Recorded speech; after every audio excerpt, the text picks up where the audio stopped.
જય શ્રી રામ, જય ગૌ માતા। હું ઉપેન્દ્રસિંહ પરમાર, ગંભીરપુરા જીવદયા ટીમ। આજ રોજ અમારી ટીમ દ્વારા ઈડર બજારમાં ફરતી ગાયો જે વારંવાર અકસ્માત થતો હોય છે, આ તમે જોઈ શકો છો મિત્રો। રોજના 2-3 અકસ્માત થતા હોય છે અને વાહન ચાલકોને પણ તકલીફ પડે છે અને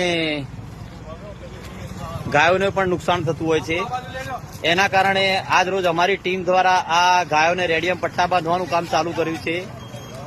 જે ઈડર બજારના હાઈવે ઉપર જે ગાયો ફરતી હોય છે એ બધી ગાયોને અમે રેડિયમ બાંધી રહ્યા છીએ। મિત્રો, અમારો હેતુ એ છે કે ગાયો બચે અને વાહન ચાલકોને કોઈ નુકસાન ના થાય, એ હેતુથી અમે આ ગાયોને રેડિયમ પટ્ટા બાંધી રહ્યા છીએ। તો મિત્રો, અમારી આ ટીમ ગંભીરપુરા જીવદયા ટીમને સાથ અને સહકાર આપવા વિનંતી। આભાર।